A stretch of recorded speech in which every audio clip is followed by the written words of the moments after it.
À la une de l'actualité, les supporters lyonnais vibrent jusqu'à Londres. Ce soir, quart de finale retour de Ligue Europa, l'OL face à West Ham. Et à Londres, une cinquantaine de Lyonnais expatriés se retrouvent à chaque match dans un pub. Ce sont les Londoners et nous les avons suivis. Nous reviendrons également sur ce drame familial. À Vaux-en-Velin, un homme a été mis en garde à vue pour le meurtre de sa compagne et de sa fille âgée de 10 ans. Il s'est présenté la nuit dernière au commissariat pour se dénoncer. La présidentielle, focus ce soir sur Saint-Cyr-le-Château. C'est la commune qui a le plus voté dans le Rhône. Dimanche dernier, 95% de participation. C'est plus de 20 points au-dessus de la moyenne du département.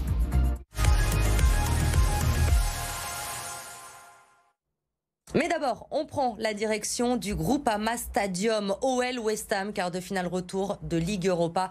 C'est ce soir. Édouard G, vous allez commenter bien sûr ce match sur RMC avec Jean Rességuier ce soir. Édouard, pas de calcul, on oublie tout. Un seul objectif, la qualification. Et pour ça, il va falloir battre West Ham ce soir.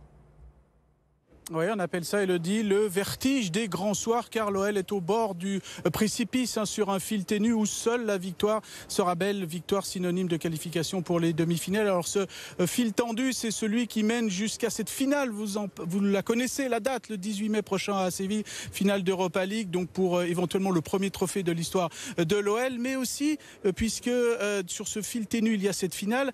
En cas de victoire, vous le savez, il y a un billet pour la lucrative Ligue des Champions l'année prochaine avec ses billets, ses revenus XXL et puis l'ambition pour un certain nombre de cadres, pourquoi pas de rester. Donc voilà le double enjeu colossal pour les Lyonnais ce soir, de rester vivants dans cette compétition. Un groupe qui est amputé depuis quelques jours avec l'absence de Maxence Cacré, mais aussi depuis hier soir après l'entraînement d'Anthony Lopez et puis de Lucas Paqueta covidé. Mais ce groupe a une ambition chevillée au corps, justement remporter cette compétition. Et hier, Peter Bosz, lors des conférences de presse, disait oui, tous ces aléas, quand on a connu la Covid, ce n'est qu'une péripétie. Alors, ce groupe va avoir l'appui de 55 000 personnes. Il y aura aussi près de 3 000 supporters anglais, mais 55 000 personnes qui vont faire tellement de bruit que sûrement ça va effacer quelques bobos pour certains, ceux qui reviennent, Tanguy Ndombele ou Oussem Aouar, et puis surtout qui va effacer la morosité ambiante autour de tout ce qui se passe en Ligue 1, car en Europa League, pour l'instant, Elodie, tout va bien, et comme on dit, pourvu que ça dure. Effectivement, Édouard, merci beaucoup pour toutes ces précisions. Vous l'avez dit, il va y avoir de l'ambiance ce soir au Groupama Stadium avec notamment les supporters anglais, un peu moins de 3000 attendus au stade. Et dès aujourd'hui, dès la fin de matinée, ils ont mis l'ambiance dans les rues de Lyon, les supporters de West Ham. Regardez cette foule, nous sommes sur les bords de Saône cet après-midi à proximité des pubs et ils étaient par centaines, les Anglais, à chanter dans les rues de Lyon. Écoutez-les. J'ai vraiment hâte d'être au match. Je suis très confiant, je pense qu'on va gagner, mais quoi qu'il arrive, ça va être une super soirée. On est venu du Pays de Galles, on est allé jusqu'à Manchester, puis Paris, puis on a pris le train jusqu'à Lyon et on repart demain. Un voyage très long, mais j'espère que ça vaudra le coup. De ce que je vois, Lyon ne joue pas aussi bien qu'avant. Ils sont 10e de Ligue 1, donc je pense qu'on a une chance. Surtout vu ce que j'ai vu au stade à Londres. On n'était que 10 et Lyon ne nous a pas causé beaucoup de problèmes.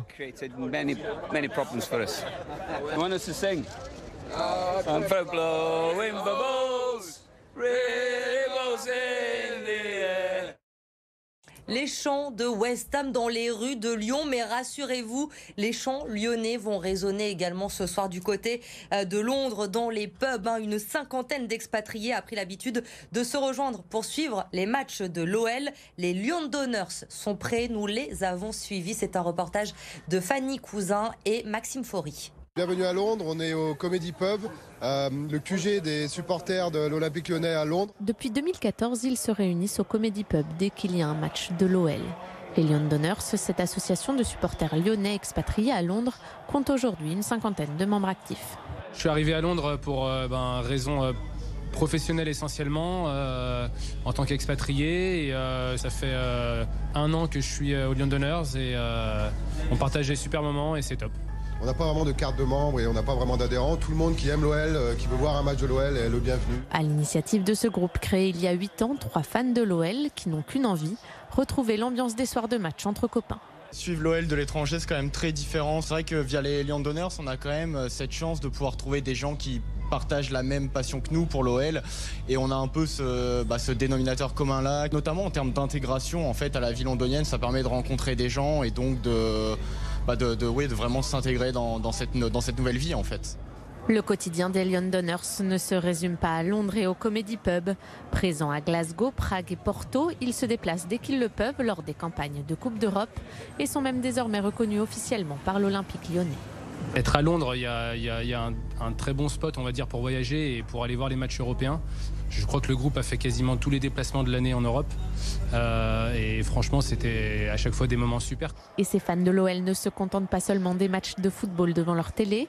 Ils chaussent aussi les crampons pour participer à la London Supporter League, une ligue de foot entre groupes de supporters. Dans le reste de l'actualité, ce terrible drame familial à Vaux-en-Velin. Un homme s'est rendu au commissariat la nuit dernière pour s'accuser du meurtre de sa femme et de sa petite fille, Amélie Duchamp. Que sait-on pour le moment à ce stade de l'enquête ? Alors selon nos informations, c'est la nuit dernière vers 1h du matin qu'un homme d'une trentaine d'années s'est présenté à la police. Il a indiqué aux forces de l'ordre avoir tué sa femme et sa fille dans le logement familial situé dans le quartier de la Grapinière à Vaux-en-Velin. Alors une équipe de police s'est immédiatement rendue à l'adresse indiquée et c'est là qu'ils ont effectivement découvert le corps d'une femme de 31 ans ainsi que celui de sa fille âgée de 10 ans.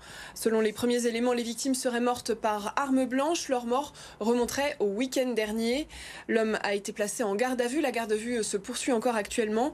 Le parquet de Lyon a ouvert une enquête pour homicide volontaire par une personne étant ou ayant été conjoint et une autre d'homicide volontaire sur mineur de 15 ans. C'est la Sûreté départementale du Rhône qui est en charge de l'enquête. Elle devra déterminer la date et les circonstances exactes de ce drame. Merci Amélie pour ces précisions donc sur cette affaire, ce drame familial à Vaux-en-Velin. Notre chiffre du jour à présent, 95%, c'est le record de participation dans le Rhône au premier tour de l'élection présidentielle à Saint-Cyr-le-Château, commune de 160 habitants au nord du département. Seulement 7 électeurs n'ont pas voté dimanche dernier. Lucine Olorgue. Josiane, Annie et Michel ne ratent jamais une élection. Elles ne sont pas étonnées que les habitants de leur village se soient mobilisés en nombre. Ça me surprend plutôt qu'il y ait personne, qu'il y ait moins de monde qui vote ailleurs, quoi. Mais me surprendre non, dans l'autre sens, je trouve que c'est complètement normal. Tout le monde devrait aller voter. Ça me rassure pour la démocratie, pour le fait que les gens se sentent concernés par les affaires publiques. J'aimerais que ce soit partout pareil. À Saint-Cyr-le-Château, 124 personnes ont voté parmi les 131 inscrits sur les listes électorales. Ce n'est d'ailleurs pas la première fois que la commune se distingue pour son taux de participation. Elle a déjà reçu 3 Mariannes du civisme. C'est pour reconnaître le côté extrêmement civique de notre village par son taux de participation aux élections. Avec les chiffres de dimanche dernier, ce sera la 4e récompense. Et comme à chaque élection, le maire a su motiver ses administrés en leur envoyant un petit message. On continue, vous avez jusqu'à 19h pour faire votre devoir. Je compte sur vous, Jean-Pierre Dumontet, maire. Pas question pour autant de se satisfaire de ces chiffres records. Mais là, on pouvait faire plus 3, facilement. On a fait 124, à mon avis, on aurait dû pouvoir faire 127 si j'avais été suffisamment convaincant pour la personne qui n'est pas venue et si l'entourage des autres personnes auxquelles je pense qui ont des soucis de santé avait pris la précaution de leur faire une procuration. Depuis qu'il a été élu en 1995, c'est la première fois que Jean-Pierre Dumontet connaît un tel taux de participation. Et on termine ce journal avec la nouvelle exposition du musée des Confluences qui débute demain, vendredi. Magique, c'est son nom. Elle va vous emmener au cœur d'une forêt mystérieuse. Des potions de sorcières aux gestes de guérisseurs en passant par les incantations du chaman. Les magies du monde n'auront plus de secret pour vous.